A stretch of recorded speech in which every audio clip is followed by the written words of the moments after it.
Morning.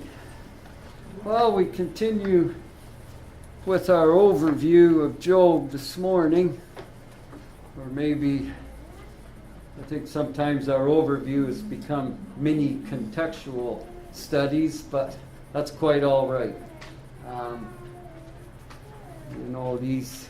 The thoughts that are always brought up help motivate us to spend more time studying.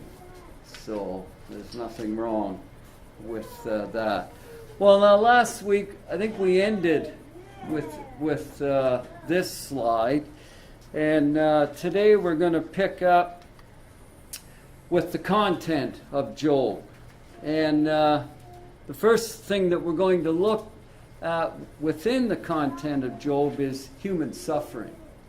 And we're asked the question, what is the main problem that is dealt with in the book of Job? And what kinds of questions are presented in connection with this problem?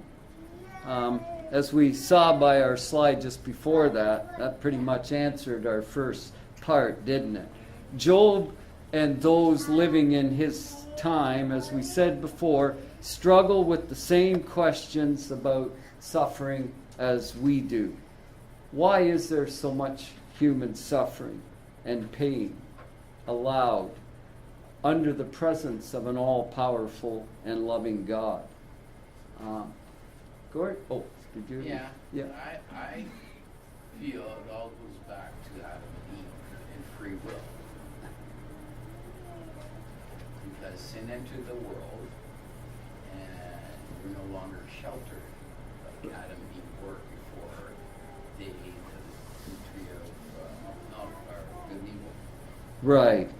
Right. See, I don't think we're going to get through Job today. But, well, I agree with what you're saying, Gord, because a certain amount of our suffering is the cause of our sins, of our disobedience to God. We can't deny that. But yet when we say that, and then people on the news see young children being, killed and suffering, then we can't really say that. Well, it's free will. God allows things to happen. Well, that's okay if you're going to put it that way, Jeff. Well, I think, like Gordon was saying, that's the beginning. Right. It's true. That's where it began. That's where suffering began. There was no suffering before that. Right. Sin brought suffering. But like you're pointing out that, and God says also time and chance happen to anyone. Sometimes we can suffer for having done no wrong, and not because God did something to make us suffer. Right. That's right. Yeah, I think we tried last week to separate the two thoughts on suffering. The suffering from the consequences of our sin, though, to the suffering that is really not a result of that. Jeremy? You want to take a look at the prime example of suffering for doing no wrong is Jesus Christ. Yes. He suffered and did not sin. Yet he suffered not only, as far as he was not a rich person, he suffered in that way. He suffered rejection from the people. And ultimately, he suffered death on the cross, though he did no wrong. And yet, it was through that suffering that God's plan of redemption was accomplished. And so sometimes, we sometimes will come along and say, well, suffering's bad. Suffering, while we are suffering, is certainly bad. But it does teach us things, and it does accomplish. Sometimes it accomplishes God's purpose.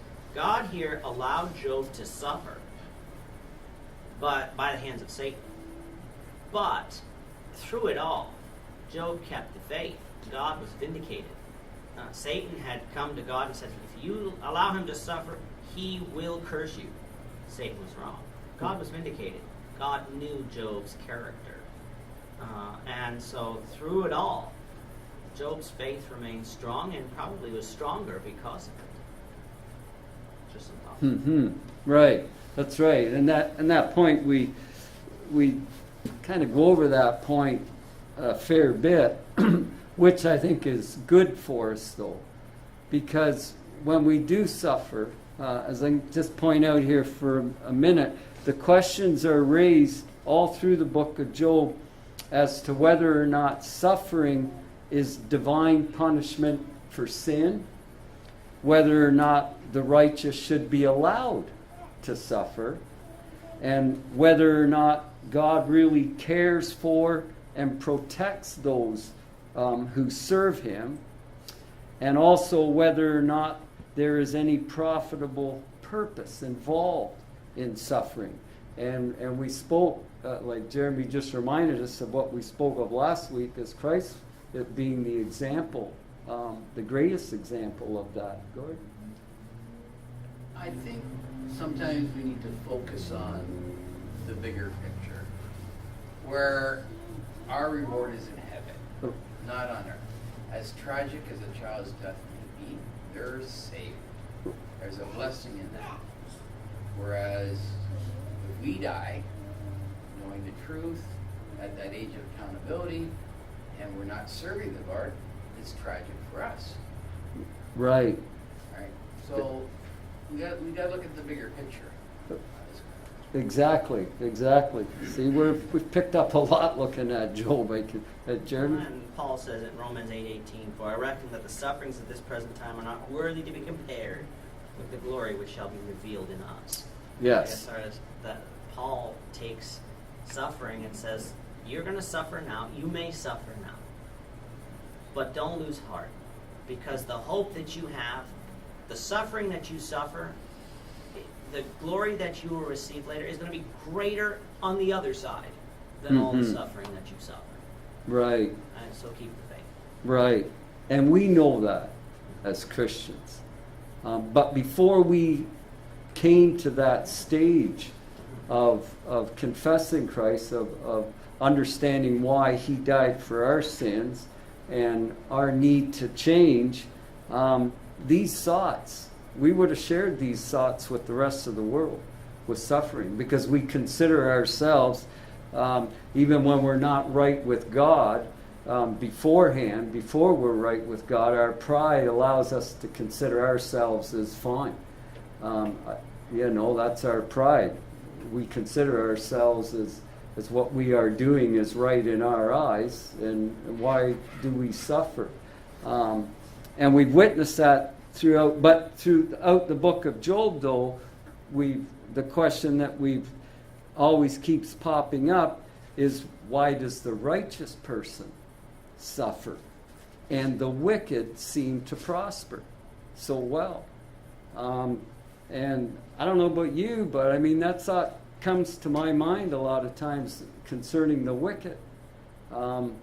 They're living a prosperous life and using the innocent people. So we have to look into these, Gordon and James. I kind of look at it a little bit different than that. Yeah, they're the ones that are out of Christ, and the evil ones, they do prosper. But you heard, I'm sure, a little bit, they die of cancer too. They have yes. all kinds of violence in their lives. So they're they may prosper some financially and stuff like that, but on a whole, they're not prospering at all. We know that. It's just how we see it. Right. We're prospering spiritually. We have our own rewards. Right. Okay. I'm going to quit trying to have us see the worldly way, because we're not going back there, James. Also, if you go through life and it's just easy, probably not learning anything. It's there to educate us, to make us better, So, and the wicked they are apart they're away from God, and they're not learning wisdom. They have worldly wisdom, but we're learning heavenly wisdom. And that takes some trial, If we look at the Christ of the life of Christ, it wasn't easy, it was nailed to a cross. So we were promised persecution. That's it. That's one thing that is promised to Christians. R- So this will happen to us. yes, right. Spiritual suffering we know.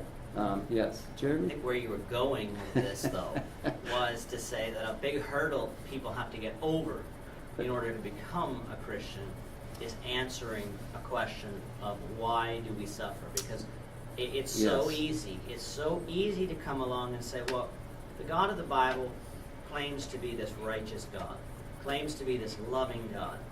How can I believe in a God that allows all of these bad things to happen? And so for someone coming who did not grow up in a home that was a Christian, that had Right. Christians in it, it's harder to see that. But as Gord was saying earlier, teaching them the bigger picture, explaining those questions. There was in my class last night, one of the people said, when I first read this one parable we were studying, I thought, how unfair. It was the parable of the laborers in the vineyard, about the people who worked all day and got paid one thing, and then the people who worked 1 hour got paid the same thing. And I said, well, how unfair that is. But she says, once you understand the story, you understand, okay, there was an agreement there. It was not unfair what was being done. Well, the big story on suffering, when you understand the story, when you understand the big picture, then those questions go away. But it is a big hurdle people got to get over. Why is there suffering? Why does God allow suffering? And for the unbelievers, that's hard to get over. Right, I right. think that's where you were going, right? Right, yes, yeah, it was. I knew we'd get Yeah. off anyway. Jeff? There is one thing that Jesus says, a very basic principle that's shown over and over and over again in the Scriptures. If we're going to become a Christian, or if we're going to grow as a Christian, we have to not judge by appearance. And that's exactly what goes on when we talk about what you're saying here, suffering, if we're judging by appearance. Mm-hmm. It appears that the ungodly are doing well, or as Gord points out, they're often not doing well, but it appears that way. And it appears that the godly are the trash. But in actual fact, we realize no, they're not. They have a joy that is greater than anything that we can endure in this world. We must stop judging by appearance. Right. That's what Job and his friends were doing at times. Right. Well, that's exactly how his friends looked at his calamities, wasn't it? They were punishment for sin. But as I reminded us last week, we have an advantage because we have the whole story. What they and Job didn't know, that we do know, was that his suffering was a direct result of his righteousness. Because God gave Satan free rein with Job so that his righteousness and faithfulness might be tested through his trials. Now that, to most people, is a crazy thought. Why would God allow one that was righteous to be tested? But see, we have the whole picture. And the only thing that I keep reminding myself through all this study as I do it is that I could maybe be in that same position someday. Then it would be a whole different ballgame. I'm going to suffer for my faith in my workplace and my neighbors. I know that already. But to lose everything that I have, to maybe lose all my children through an accident or death, boy, all of a sudden, the trials are going to get severe.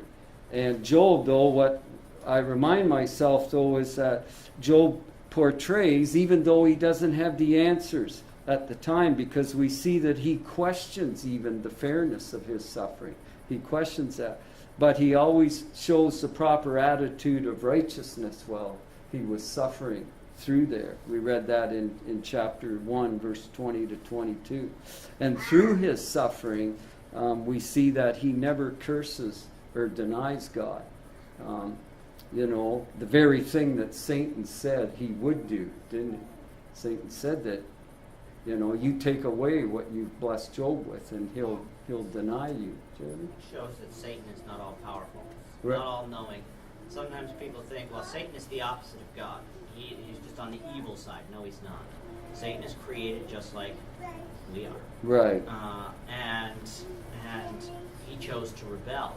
God gives his creation free will, all of it. And but Satan is not all-knowing. Satan has limitations, and God could control him. He has limitations, so he chose that too. Right, right. So summing up all kind of what we've said, that we can't always explain reasons for our suffering as righteous people. Righteous because God made us righteous through Christ. We can't always explain why we suffer. But one thing we can explain is that we have to remain faithful and righteous to God no matter what. And as Gord said, and I've thought about that all through this lesson, we look forward to eternity. You know, now that is a promise that's been made to us, and that will help us strive through all our struggles and our pain. If we were to lose everything, we need to stay focused on that future.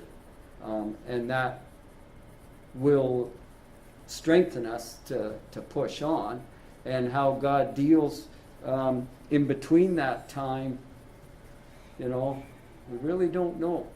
All we know is what he's asked us to do. So we'll leave it at that maybe, and we'll move on to the next section in the content of Job. Was a series of speeches. And we're asked there, before I show the question, I made up a little slide here to help us understand there's 3 rounds. Jeremy kind of pointed this all out in his sermons a while back. But there's, with the exception of chapters 1 and 2, and being what we call the prologue, or the introduction to the book, and chapter 42, which is the epilogue, or the conclusion, the entire book of Job contains 3 cycles of speeches made by Job and his three friends, Eliphaz, Bildad, and Zophar. In chapters 3 to 40 is all the speeches, and then of course there's the 4th speech made by the younger observer named Elihu, and that's chapter 32 and 37, and then God's 2 speeches to Job made by himself, and that's chapters 38 and 41. And these discourses may be divided into these 3 series. The first round, Job speaks in chapter 3, and then Eliphaz answers him in chapters 4 and 5, and then Job replies, and then Bildad gives him his thoughts, and then Job answers that, and then Zophar, and then the second round we go through. In the third round, the only difference in the third round is that Zophar doesn't speak anymore. He's quit talking, quit giving his advice. But their arguments can be summarized like this. Eliphaz stresses his theory is his experience or his general observation. If you look at Job 4 and verse 8, Job 4 and verse, maybe that wasn't it. Try verse 15. I guess it depends what version we're going to read out of now. But Eliphaz's favorite line was, I have seen. Yeah, okay. I have seen his experience. He considers his experience the answer, his observation. And Bildad, his is the voice of tradition. or else we could say the authority on iniquity of the past. He considered his knowledge, took all his knowledge from tradition and from past experiences. And his discourses, they seem to abound in proverbs and what I call proud philosophies. Through experience, he thought he knew all, which were really, a lot of them were true enough, but they were already known to everyone. And they really didn't answer Job's question. That's what it seems that Elihu is charged with in the end. He gives good advice, but he never really answers Job's question. And Zophar, he counsels with legalism and religious admonition. His thoughts are, if Job could only see the things God does, he would realize that he is not suffering as much as he really deserves. That was his charge to Job. And Zophar presumes to know what God will do in any given case. There's some great dangers here, and we see these attitudes are pretty prevalent in our day and age. Why he will do it and what his thoughts are about it. His ideas really are mere assumptions. That's all with him. And then, of course, if you remember Jeremy's lesson on Elihu, while the others insist that Job's suffering is because of hidden sin, they don't really give him any answers to his problem, and this bothers Elihu, who also says that Job justifies himself at God's expense. That was his charge. And all this motivates him to tell Job that this suffering, though, should lead Job to further purify his life and draw nearer to God. He tells him that in chapter 33, 19 to 30. And because we have the full story, we see his faults too, don't we? And finally, in our speeches, God speaks to Job, telling him that man is in no position to criticize the manner in which God rules the universe. Job 38 and 41, we read that. Jeremy? Notice that God, though, didn't even answer why Job was suffering. No. He was dealing with the other problem of Job. He never did answer that question for Job. I don't know if he ever did. Like as far as, it's not in the book. No. We know, but I mean, we don't know if Job ever did. But God didn't, it was not Job's to know. Right. Job was not to question God. Job was not to test God, as far as put God to the test. And that was the lesson Job learned. And he repented of it, 42. Job 42. Right. That was the next thought after we said that. And that's what I think. I don't think nowhere can we find where God told any of them what the beginning of how this story unfolded. Like, it doesn't say God didn't tell Job why that his suffering he had allowed Satan. He never told any of his three friends or Elihu, so we don't know. And which, with that thought, that told me, as I think someone or Colin maybe mentioned last week, the hidden things of God belong to him. And we're not to stress about that. But as Jeremy just pointed out, upon the end of God's speeches to Job now, after Job has struggled through the whole book, Job is moved to repentance. Okay? And God commands Job, he commands Eliphaz and Bildad and Zophar to have Job offer sacrifices for them also, so that they might find favor in God's eyes again. And even after much of what they said was inaccurate anyway concerning God. But I thought of God's mercy and grace here in this predicament with these three men, and with Elihu, with all the things they said, as if they were God. But God offers them a chance for mercy. I find even that James mentions about patience, trials and tribulations that we go through, and in verse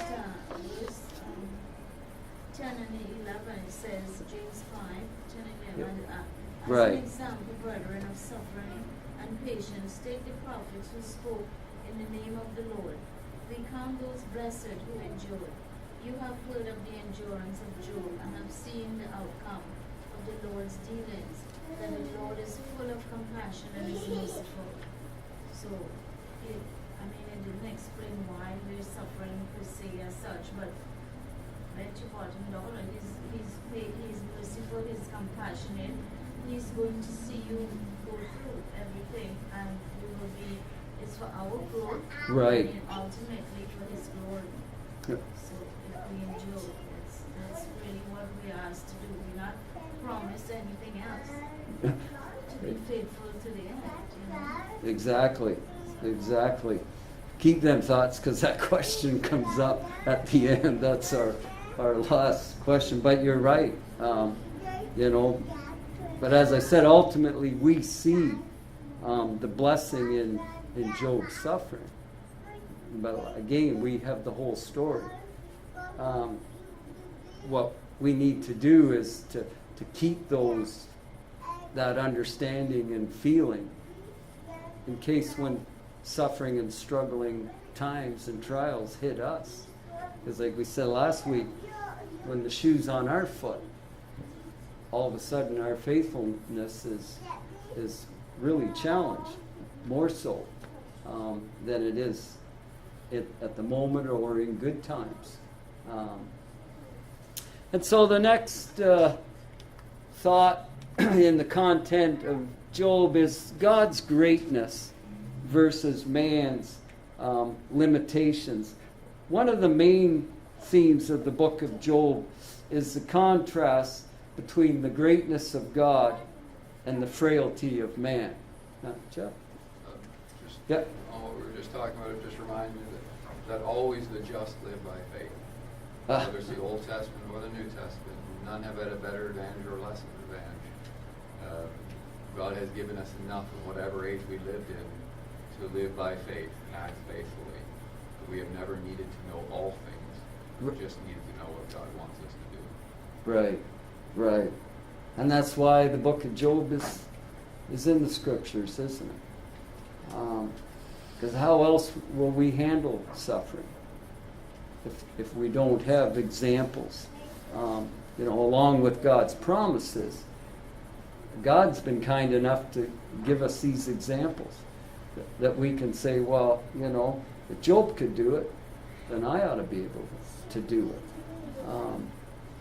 But through the whole book, we see the contrast between the greatness of God and the frailty of man. Job and his friends were only able to view this situation of his suffering from their limited human perspective. That was all they had. Or that was all they were choosing to use at the time. And so I threw this question in here. I'm not sure where Dave wanted it, but I thought this was a good spot. Why are the opening and the closing sections of the book absolutely necessary in order to understand the book as a whole? If you remember, the opening scene of the book was something that Job and his friends were unaware of. And as Jeremy just said, we pointed out, and we're never made aware of it. Even after God finally speaks with Job, we don't know. Maybe he did, but we don't know. So then we take what the story is given to us. But we are told, though. We are told the whole story. And still, we are somewhat puzzled ourselves sometimes as to why God would allow Satan to test such a faithful man like Job. But throughout the book,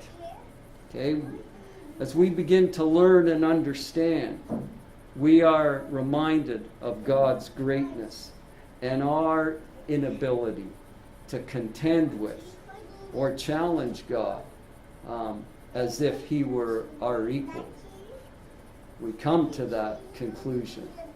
And we also understand our inability to avoid physical death.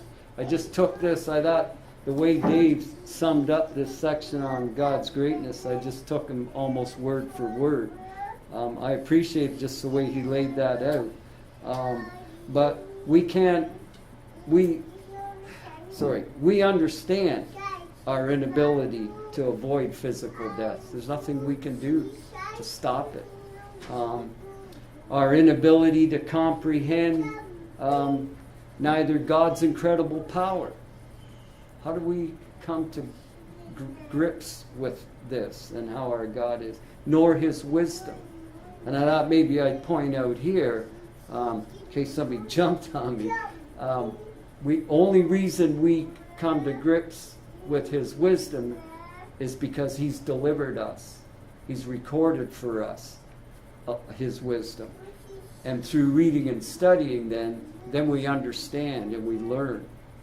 As really, I never thought about it, but for suffering, we understand why God allows it. He's in control. He's greater than us. He knows. And finally, we need to remind ourselves that God is not accountable to man for his actions. That's kind of tough to take sometimes. You know, we want an answer, or we don't think we deserve what's being dished out to us. God's not accountable to give us the reasons for that. Jeremy? When you take a look at the Bible as a whole, this is one of those books, top of my head, I think it's the only one of those books that we get God's perspective on suffering. We see suffering throughout the Old Testament and throughout the New Testament, but we see it from our perspective. Right. God never lets us peek behind the curtain to give us the context, maybe, of the reason behind the suffering. He very rarely does. As far as Jesus tells Paul that he's going to suffer. So Paul knew it was for the cause of Christ that he was suffering, but this gives us a peek behind the curtain where it helps us explain, okay, this is suffering, and this is part and parcel of some of the reasons for it. It's to give us a better understanding. God has provided us with more examples, more answers to questions. He didn't give it to Job, yes, but he gives it to us. And it helps us. Job had all he needed to overcome his suffering, and he did overcome his suffering. But we have an advantage, as you said, that we have the whole story. And that God provided us that story as a blessing to us because we have it. Right. Which helps us overcome, doesn't it? And having been told the whole story, as you say, for us, the providence and power of God astounds us, should astound us. And our comfort then is found in trusting Him, even as easy as this is to say, doing it is another thing. But our trust should be in Him even in the most difficult of times. And as Jeremy pointed out, we struggle with suffering, and as we saw with Job's 3 friends, they all had a perspective on it. But we don't like to suffer. But as I said last week, when you think that certain sufferings will draw us closer to God, then how can we dare say, well, I don't want to suffer, Lord. I'm close enough to you as I am. That's when we start contending with God, and that's a dangerous situation. And so I think we might do it. The last part, Carla brought this thought up in the content of Job, was perseverance. And we're asked, why is Job considered an outstanding example of perseverance? Maybe instead of reading what I have, what thoughts come to your mind? Consider who Job was. That was the first thing I did. Consider what was Job? Jeremy? A righteous man. He was. That's why Satan picked Job in one sense, because he was righteous, and he started out righteous. He didn't curse God despite all of the troubles that he had.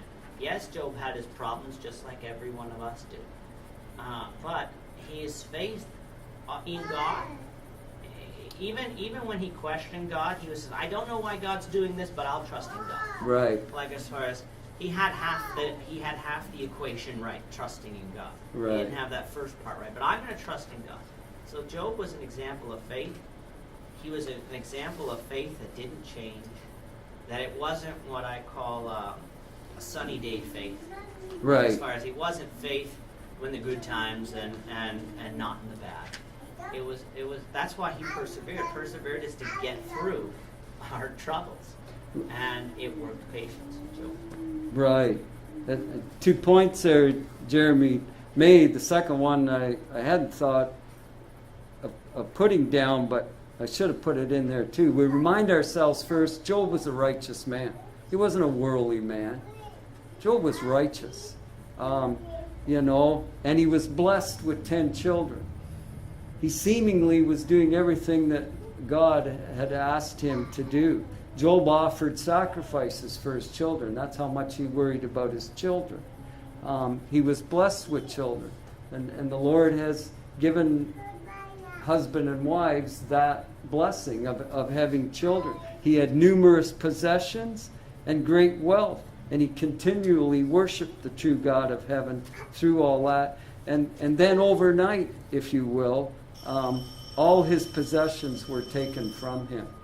His children killed, and to add to his mournful state, he also loses, which I hadn't caught till here really deeply, he loses the spiritual encouragement of his wife, his best friend in life, the one he married, the two that were to help each other, and one bails out on him and leaves him stranded.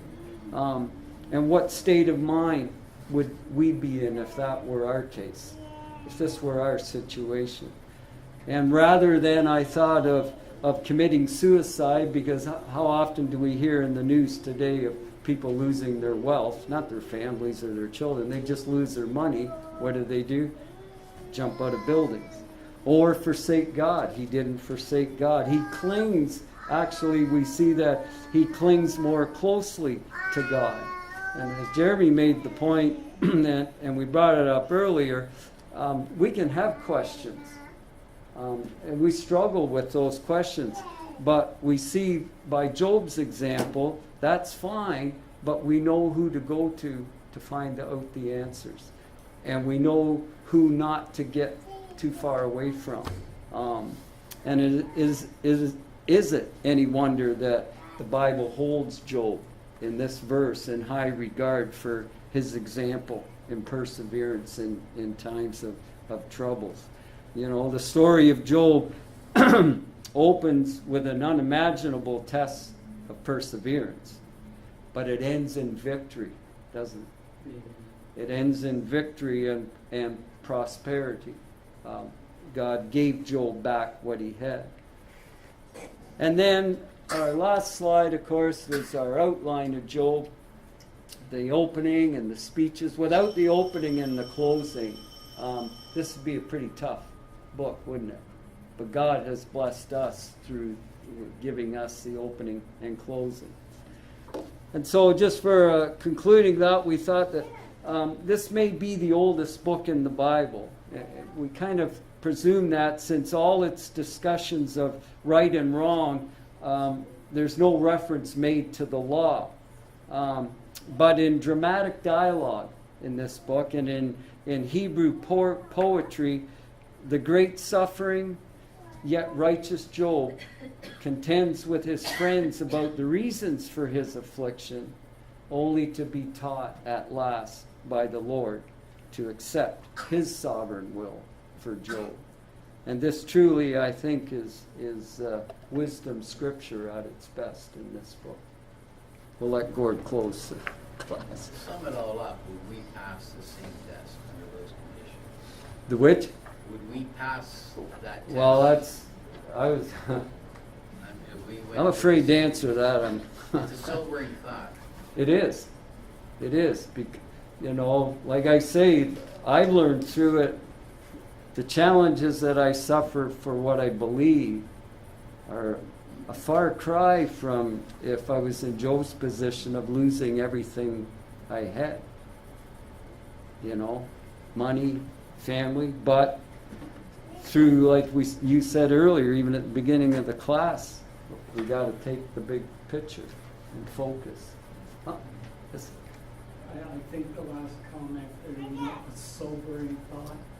It really, really, really is a very, very sobering thought because of all that he went through. I mean, and how many times have we read Job? You know, when we want to learn about suffering and so on, we've read it over and over and over, and he still stayed there. You know? Yes. And the beautiful thing, one of the beautiful things I think that God wants to teach us in that and so on is, I've got a little phrase, my name is Daryl, okay? And I've got a little phrase and so on that I think at times maybe God says to me when things are really tough and hard, Daryl, are you still there? You know? And what a beautiful, beautiful to me, what a beautiful, beautiful thought. He cares so much. Yes. Even when we're at the lowest state, you know, Daryl, are you still there? You know, and you know, some people, you know, when you get really low and you get really down and so on, they just leave you. They depart from you and so on, and they don't come near. And often it's just simply because they're scared, because they don't have an answer. But God is when we're in our rough times, when we have a great need. You know, he even personalizes it. Daryl, are you still there? What a beautiful, beautiful, beautiful. Right, right. Yeah, he's given us all that instruction. Okay, we'll end our class there.